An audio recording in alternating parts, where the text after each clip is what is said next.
U.S. President Donald Trump is continuing to cast doubt on the integrity of the national election by expressing concern about potential fraud with mail-in ballots, a scenario that many officials say is being vastly overblown. Trump told reporters Thursday on the White House South Lawn that he's not sure this year's election can be fair. We want to make sure the election is honest, and I'm not sure that it can be. I don't know that it can be with this whole situation. Unsolicited ballots. There are unsolicited millions being sent to everybody. Trump has repeatedly expressed concern about plans by a number of states, including California, Colorado, Nevada, Oregon, Vermont, and Washington, to automatically dispatch mail-in ballots to all state residents for the election. Congressional leaders from both parties are pushing back against the notion that there might not be a peaceful transition of power if President Trump loses the election in November. AP's Ed Donahue reports. Senate Majority Leader Mitch McConnell tweeted, "The winner in November will be inaugurated in January." North Carolina Republican Tom Tillis was asked, what if there is not a peaceful transition? That's a hypothetical. It's not going to happen, but it's a great news story. House Speaker Nancy Pelosi says Democrats aren't panicking over this. We have a president of the United States who wants to discredit people's vote. Really? Really? What would our founders think? At the White House, the president will accept the results of a free and fair election. Press Secretary Kayleigh McEnany says Democrats are those doubting results in November. And then you have that beautiful quote from Hillary Clinton that Joe Biden should not concede under any circumstance. President Trump has baselessly claimed widespread mail voting will lead to massive fraud. Ed Donahue, Washington. Prominent Hong Kong activist Joshua Wong was arrested Thursday for taking part in a protest at the height of the city's pro-democracy unrest last year, but he vowed to continue resisting China's crackdown on dissent. Wong was arrested for unlawful assembly over a 2019 demonstration against a government ban on face masks that was imposed before the coronavirus pandemic.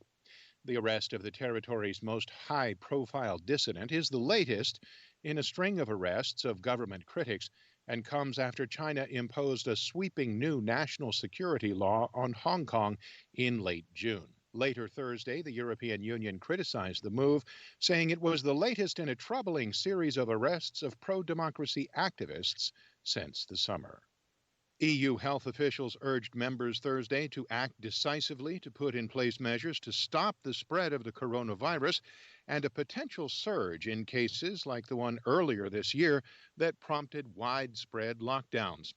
EU Health Commissioner Stella Kyriakides says in some member states the coronavirus situation is worse now than during the peak in March. This is a real cause for concern.